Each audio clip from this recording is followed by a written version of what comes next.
Desen, Czechoslovakia, 1981. Police receive a call. An apartment on Košicka Street, an elderly man not answering his door. When they finally get inside, they find him on the floor, lying in the pool of his own blood. Head cut in, throat cut. Investigators have seen crime scenes before, but this one is different. Not because of what was done to him, but because of who did it. A 16-year-old girl, barely 100 pounds. Her name, Jaroslava Fabiánova. And this was not the last time she would do it.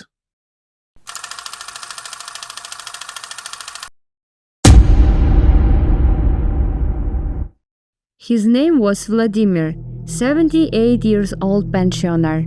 He had met Yaroslava before, paid her more than once for company. He thought he knew her. On October 20, 1981, she knocked on his door again. He let her in. This time he refused to pay. What happened next took seconds. She reached into her sleeve and pulled out a masonry hammer, one blow to the head and then a kitchen knife. Vladimir did not survive. His body was discovered the following day. Yaroslava was arrested weeks later, turned in by the people she called friends. She said she was going to the old man's place to get money. Either he hands it over or she takes it. The court sentenced her to 7 years, on appeal 4 years and 9 months. She served her time, she was released, and she continued. 15 years later, Prague, 1996. Yaroslava is 31 now. She meets a Hungarian tourist at the bar. He is alone, relaxed, easy to talk to. She offers to buy him a drink. He doesn't know she has already slipped a sedative into his glass. He loses consciousness, but she miscalculated the dose and he never woke up. Yaroslava was arrested, sentenced to 10 years, released after 5, plus a bond, 5 years no entry into Prague.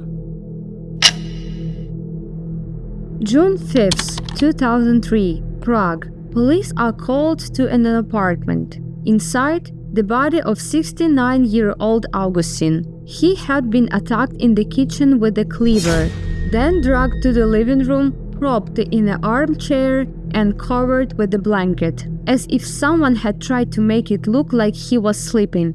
3 paintings and tools worth 50,000 crowns gone. The DNA at the scene had one name, Fabianova, but she had already vanished. 2 months later, she meets Richard, 31 years old, friendly, unsuspecting. They go dancing and he invites her back to his place. The next morning, his neighbors hear something they can't quite name. They call the police. Officers force open the door.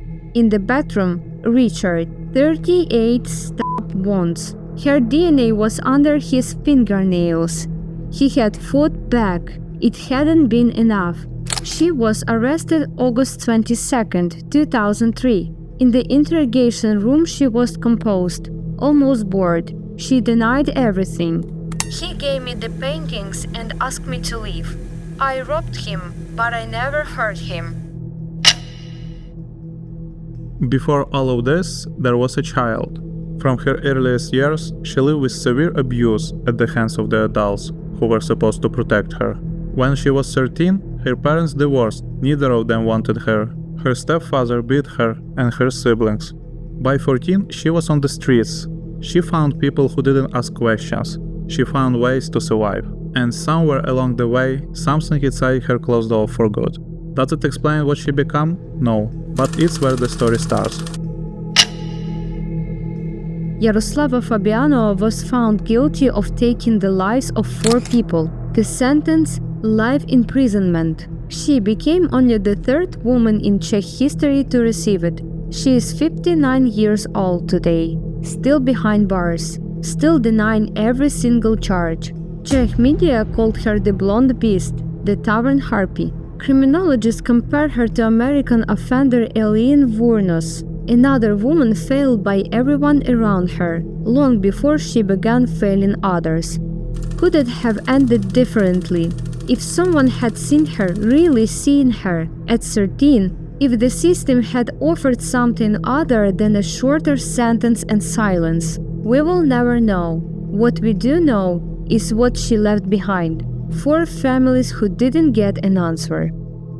If this story hit different, drop a like, subscribe to the channel, and let me know in the comments which case do you want to hear about next.